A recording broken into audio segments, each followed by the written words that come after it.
Wisdom with Scott Allen. Hello, I am your host, Scott Allen, and this is Phronesis, Practical Wisdom for Leaders. If the topic is leadership, I'm in. I've spent more than 20 years in the field teaching, learning, writing, and questioning. When I'm not working on Phronesis, I travel, delivering keynotes, working with individuals and teams, and helping people from organizations across industries become better leaders. Want to learn more? Visit me at scottjallen.net. Phronesis offers a smart, fast-paced discussion about all things leadership. We explore relevant topics and incorporate practical tips to help you make a difference in how you lead and live. Listen Notes lists Phronesis in the top 3% of podcasts worldwide. Phronesis is the official podcast of the International Leadership Association. ILA brings together those who teach, study, and develop leadership, advancing leadership knowledge and practice for a better world. Learn more at ila-net.org. Finally, if you enjoy Phronesis, please subscribe to stay current on our weekly episodes. If you find an episode that resonates, please share it with your colleagues and friends. And if you want more content, subscribe to my newsletter, The Leader's Edge. The link is in the show notes. As always, thanks for listening. And now, here's today's show. Okay, everybody, welcome to Practical Wisdom for Leaders. Thank you so much for checking in wherever you are in the world. I have a returning guest today, Dr. Randal Thompson, and she is going to talk about her latest book that she has co-authored with others, The Four Forces: Igniting Emergent Generative Team Leadership in a Complex Potential World Inspired by Nature and the Tao. Now, Randall, we might need a whole session just to unpack that title. That is awesome. I know, it's a mouthful. I know. I love it. I love it. I imagine there's some really cool things going on here. So first of all, thank you so much for coming back onto the podcast. Thank you for having me. It's always a joy to talk to you. Would love to know the impetus of the project, and then what are 3 or 4 things that you want leaders to know? Obviously, they can go click on a link in the show notes and buy the book. Emergent generative team leadership really emerged during the pandemic when we noticed that because there was a lack of leadership and they didn't really know how to solve the problems, that a lot of people just joined together. They self-organized to meet the needs that were not being met. And that's where we got the 4 forces of intent, hope, care, and love.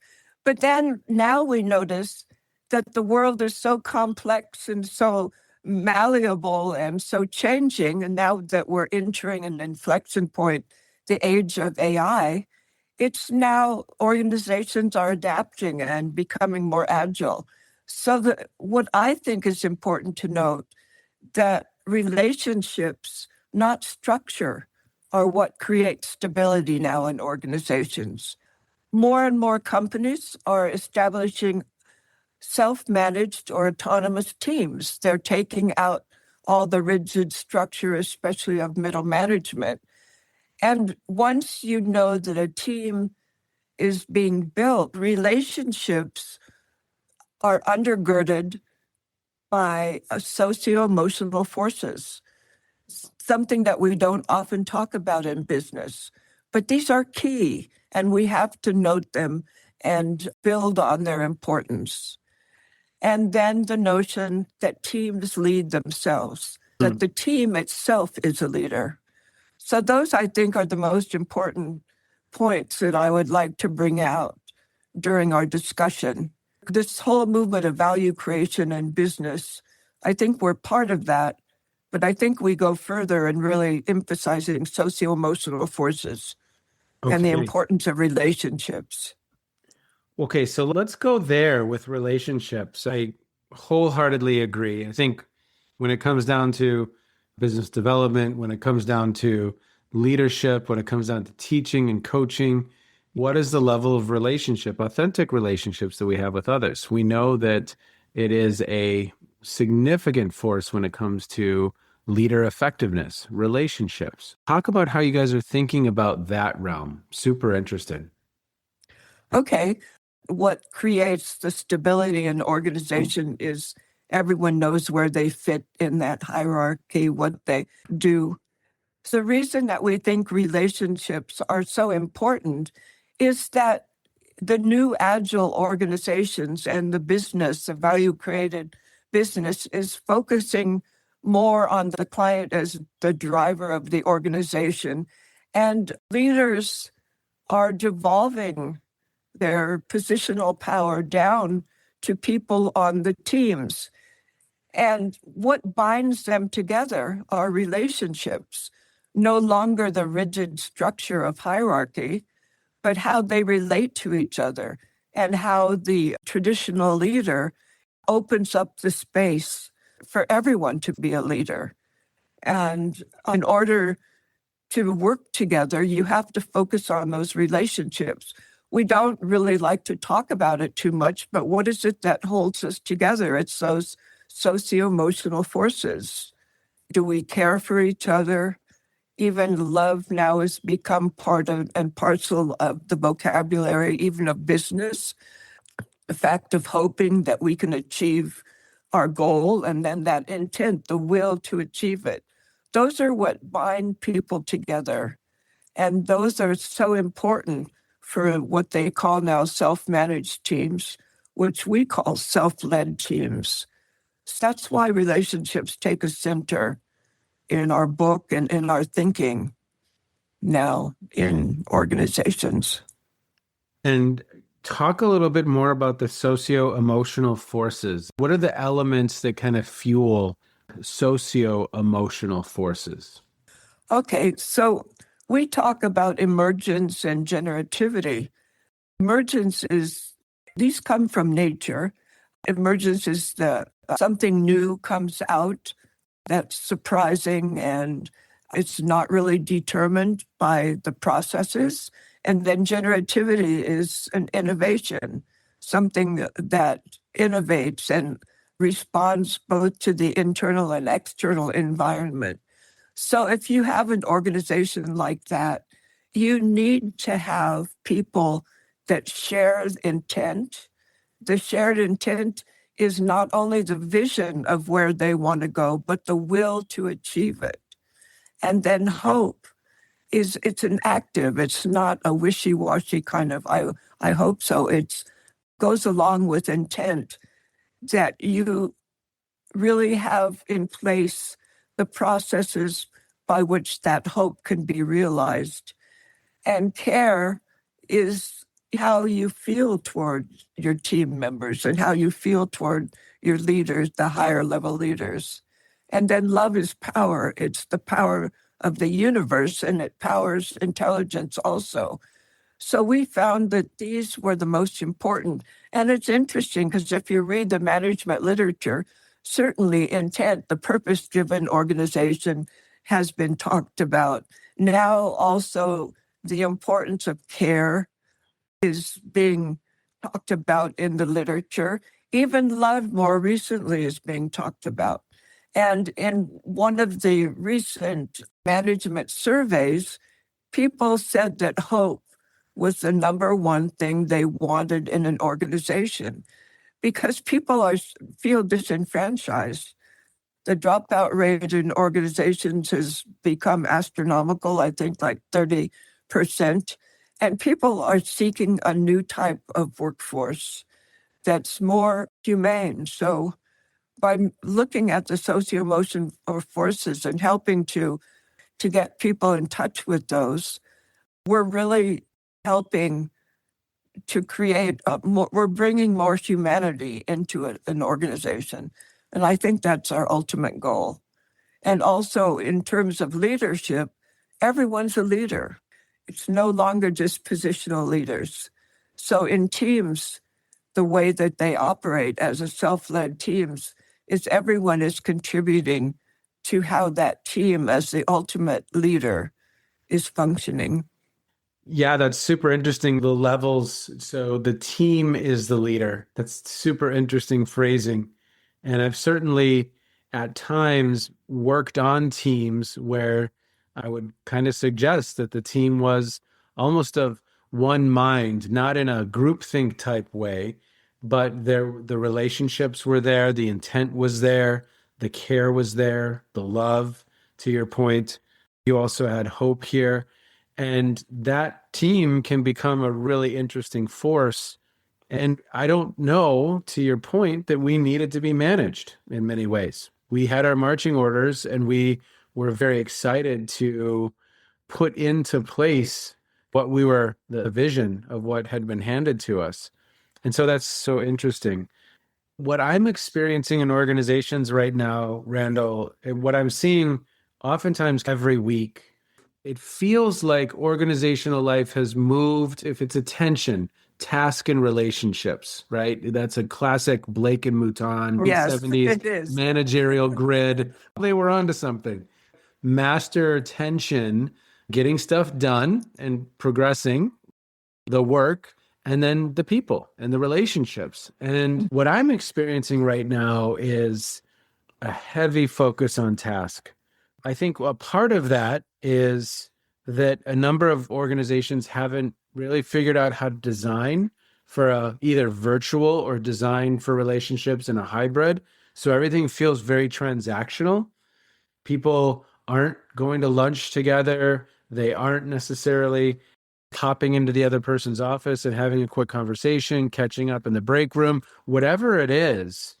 I think that they can be designed for, but I don't think organizations have been intentionally designing culture or designing for relationships in this post-COVID era, at least a number that I'm coming across. And so then it starts to feel very transactional. It feels very teams meeting to teams meeting.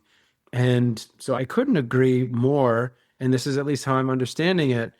Those relationships are the glue. And if we're not designing for that, then a lot of this other stuff falls by the wayside. We struggle with retention, we struggle with engagement, productivity, down the list. Does that resonate? Oh, absolutely. Unfortunately. And when we talk to groups, sometimes they say, oh, no, we can't talk about care or love in our organization, and we have to follow direction. But there's a movement afoot. The corporate rebels, for example, they buy small companies and they focus on relationships. And then Teal organizations, Frederic Laloux, also mentions 50 organizations that have taken this churn, and they're all over the world. So there are early adopters, we would say, all over the world that see that when they focus on relationship and when they give teams more autonomy and when they realize that everyone's a leader, that they're doing much better. And then from Lisbon, the Management Summit in Lisbon, and they have the Lisbon Principles, they talk about the value creation movement. And again, it's the same thing, that value is created by relationships more than being task-oriented. Certainly as a team leader, because I've been a team leader for many years, and I started out being very task-oriented. And I realized over time that wasn't the way to build that community to even excel. So I shifted. I guess my teams pushed me to shift to be more relation-oriented because I was a team leader in many different countries with different cultures. Yeah. So that they taught me that relationships are definitely important to emphasize. Maybe the Beatles were correct. All you need is love. Yeah, I agree. That should be the theme song of every organization. You can define love in different ways, but I think one way I would think about the word love is that there's genuine and authentic care for the other. And so it doesn't have to be like a relationship love in the sense of a marriage or something like that, or I forget the different types of love. There's different ways in different communicating that. But if we were to say platonic, I care for you, I care about you, I have your best interest at heart. If we, to the best of our ability, spend time prioritizing that care, we could use different words. If we spend time facilitating an environment where those relationships can emerge, creating that space. I do believe that doesn't mean we don't have objectives and goals and standards and accountability. I think, again, there's that tension as a starting point, focusing on those relationships and really ensuring that's a part of our DNA as an organization. It feels critical to me. It just does. Amy Edmondson's work on psychological safety as key. You're not going to feel safe unless you feel that people care enough for you that they're not going to judge you if you express your opinion and so forth. Yep. And I think she's come out recently with a book that stresses more the relationship side of creating psychological safety. And then trust also. Those have always been highlighted as key issues in organizational and team dynamics. And I think if you really focus on building those socio-emotional forces, that trust and psychological safety are guaranteed.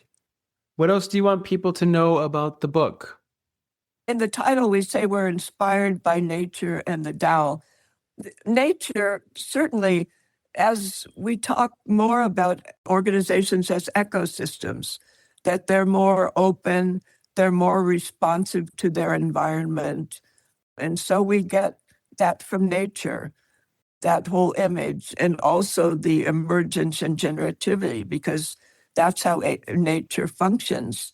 And so the more we can mimic those in organizations, then we create the context for the freedom for people to relate to each other and be innovative and be open. So that's where we got inspiration from nature. From the Tao, it's similar because Taoism is focused on nature. Again, that everything is changing. And that's what we're facing right now. Before we were able to pretend that things were more stable, right? And we had the industrial model where you had everything laid out and structured. More and more organizations have to realize that they have to adapt to change. And that's where Tao comes in. And some of the mindsets of Taoism are very helpful for us to look at. We're certainly not proposing that anybody embrace Taoism. It's just that some of the mindsets there, letting things happen, see what's happening, be more aware of the environment, both internally and externally, as signals of where you should focus, where your hope and intent should focus. And so we looked at some of the mindsets that just might be useful for people that are on self-led teams to look at and even maybe practice, because it requires people to really have a kind of a different outlook. Again, it's part of being relationship rather than just task-oriented. And so those are why we had those as inspirations, as places to look, give you insights on how perhaps an organization and a team might usefully be able to look at the world. There's obviously a great deal of wisdom in some of that ancient thinking. I did another podcast today with a gentleman who was highlighting 3 of the phrases in Delphi that were on one of the temples. Know thyself. Everything in moderation. There's wisdom that I think it's fascinating to me that as humans, as a part of our human condition, whether it's some of the sacred texts, whether it's some of the ancient philosophers, whether it's the Aboriginals in Australia, or whether it's just wisdom that has been present over the centuries, I don't know. Is it something within us as humans that we struggle to figure those things out? To actually, I know, isn't it true? I said to a friend today, I said, just take Christianity and you could have whatever flavor you would like for this conversation. But in the lens of Christianity, and this is an oversimplification, do these 10 things. And if you approach the average Christian, can they tell you what those 10 things are? And B, how are they doing at living them? And when the eternal damnation in hell and heaven, eternal paradise, is in balance, many of us struggle still.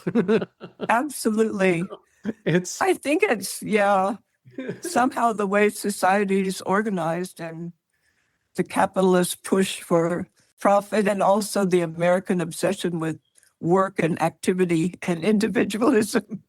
Sometimes it keeps us from stopping and reflecting, looking at what true wisdom is. yeah. I think there's a lot of wisdom in that statement. When capitalism drives a lot of the story and the narrative and the environment, Henry Mintzberg was on the podcast a few years ago, and he talked about his thinking that we were out of balance. And I just finished the book Dopamine Nation, and that would suggest billions of dollars are being spent on marketing some of these what are to be known as unhealthy elements of society that humans will easily become addicted to, social media or whatever else you want to kind of go down the list. Sometimes the waters we're swimming in are polluted and takes us off of our game or takes us our attention off of some of these time-tested ways of trying to navigate life. It's true. Yeah. And then, you can go to a little village in Africa and talk to the chief, and you get all this ancient wisdom. They don't have access to all of the modern technology that somehow seems to bring out sometimes the worst in people, Yes. not the best. Well, Randall, as we wind down our time together, I'm ending the podcast these days by just asking guests, what's the practical wisdom in this conversation? What stands out for you? The practical wisdom, I think, is to be aware of your relationships and those socio-emotional forces that are binding you together. And are they positive? Are they negative? And how we can create a context where we can really care for each other and mutually look for ways to improve our organizations, our society, and our lives. Because I think that now is a time that we always talk about the age of AI. It's a huge inflection point. Who are we now as humans going to be? AI can't steal everything about our humanness. And I think those socio-emotional forces are definitely huge, and they become more important now. I think definitely relationships, both in business development, relationships in work. I think it's a differentiator for a lot of organizations because we know, according to Gallup at least, that 2/3 of individuals are going to work today, and this is around the world, and they are disengaged or actively disengaged. So the system there's some opportunity for us to try some things a little. I think so too. I think there's a lot of space for us to shift. So imagine where we love to go to work and we're so engaged with each other. And wow, that's like a new world. Dr. Thompson, thank you so much. Appreciate you. Appreciate the work you're doing. And for listeners, there's a lot of links in the show notes. So check those out. Purchase the book. And you know what? Until next time. Okay. Thank you so much. Bye-bye. Bye. You have just finished another episode of Practical Wisdom for Leaders with Scott Allen. To contact me, visit scottjallen.net or send me a note at scott@scottjallen.net. I'm also on LinkedIn, so let's connect. If you have feedback, I'd love to hear it. And as always, thank you so much for listening. And now here's my daughter, Emily, with the outro.